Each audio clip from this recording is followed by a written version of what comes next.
I'm Shane from the Museum of Science and Industry, and I'm very glad to welcome you back to Tuesday Tales, because we have a very, very interesting story today. It's about an exploration. It's about a mission to explore, one of the most adventurous, bravest, most interesting missions ever conducted. And this is the story of that mission. It's called Moonshot, the Flight of Apollo 11. It's about the first human beings who left the Earth to go walk on the moon and come back home. And if you're ready, we can start the story now. Moonshot, The Flight of Apollo 11 by Brian Floca. High above, there is the moon, cold and quiet, no air, no life, but glowing in the sky. Here below there are 3 men who clothe themselves in special clothes, who, click, lock hands in heavy gloves, who, click, lock heads in large, round helmets. It is summer here in Florida, hot and near the sea. But now these men are dressed for colder, stranger places. They walk with stiff, awkward steps in suits not made for Earth.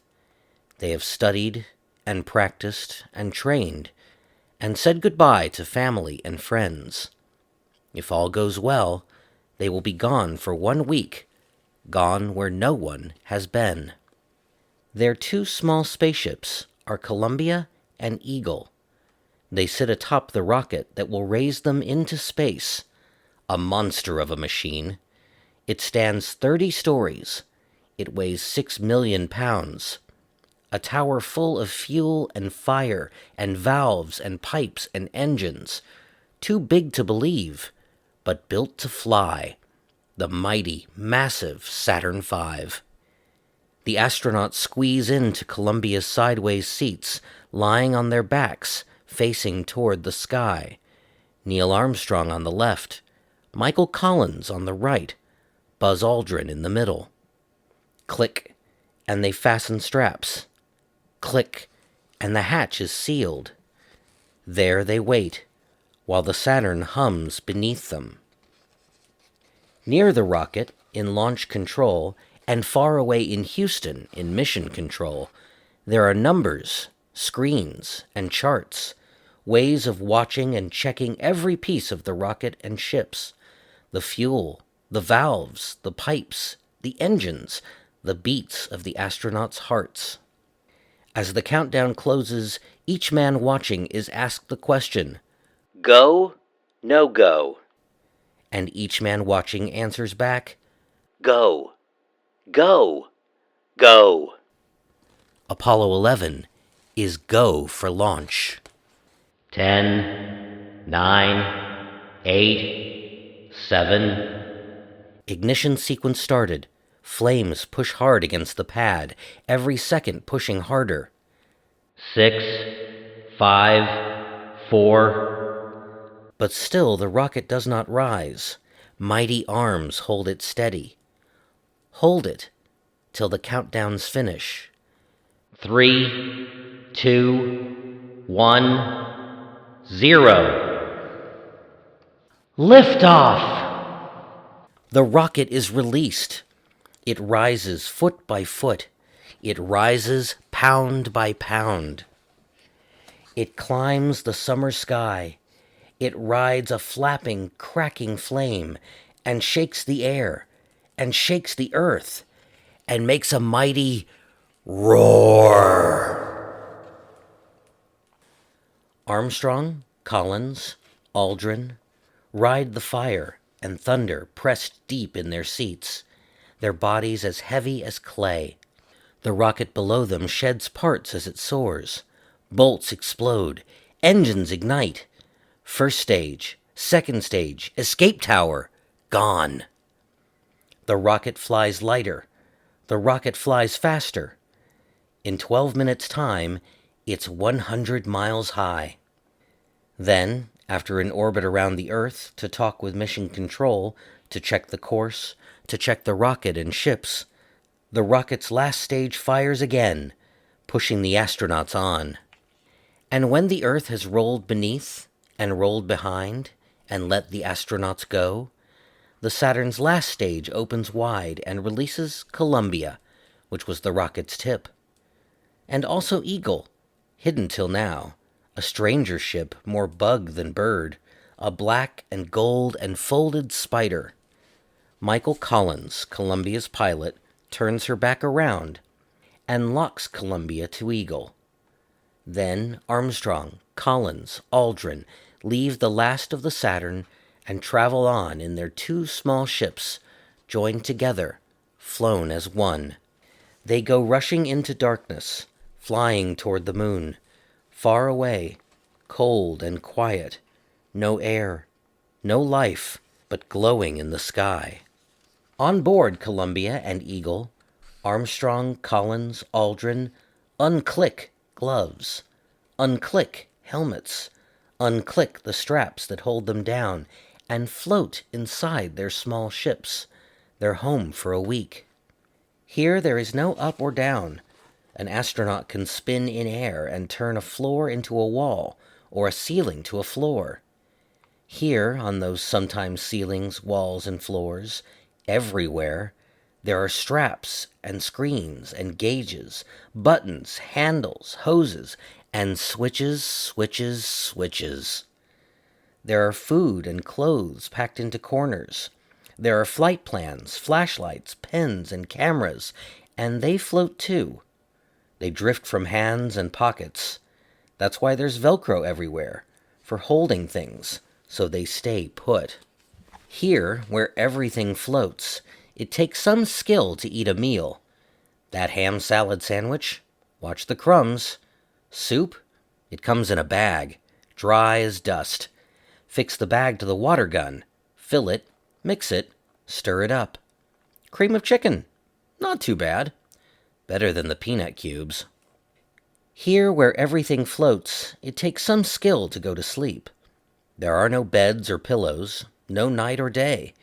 There is always, though, the hum of circuits, the whir of machines, the thought of where you are, and the thought of where you're going. And one more thing. Here, where everything floats, everything, it takes some skill to use the toilet. It takes pipes and hoses and bags, and there's no fresh air outside the window. After a week, this small home will not smell so good. This is not why anyone wants to be an astronaut. But still ahead, there is the moon. Cold and quiet. No air, no life, but glowing in the sky. Glowing and growing. It takes them in. It pulls them close. At the moon, Collins stays in Columbia, high above, a single circling soul. Armstrong and Aldrin leave in Eagle and take it low and lower. They have just enough time and just enough fuel. They have a plan and a place to land, a chosen safe site among the craters. Now, friends and strangers in the distance, down below, stay up late, get up early, and stop as one to watch and wait. There are only maps and models to see. There is no camera that can show the landing far away. But what strange sounds there are to hear! Whistles, beeps, and static, strange new words and quick clipped news of altitudes and speeds, leaping across the dark between mission control and the men who are taking the Eagle to land on the moon, who are going where no one has been. On board Eagle, Aldrin calls out information while Armstrong steers the ship. They fly low and lower, looking for their landing site. But now Eagle, they see, has flown too far. They are miles from where they mean to be, and below their small and spindly ship they see no level place, only broken stone and rock, only shadows in deep craters on the great and growing moon. Far from home and far from help, still steady, steady, the astronauts fly till time and fuel are running out. Then, there! Clean and flat, not too far. 60 seconds left. Armstrong fires the rockets. Eagle slows and lower goes until a spray of dust, a bloom of moon, flowers up around her. Slow and slower, low and lower, low and lower. Landing. And far away, where friends and strangers lean to listen, where friends and strangers lean to hear, there comes a distant voice. Armstrong calling from the moon, calm as a man who just parked a car. "Houston," he says. "Tranquility Base here. The Eagle has landed." Armstrong is calm, but on Earth, they cheer.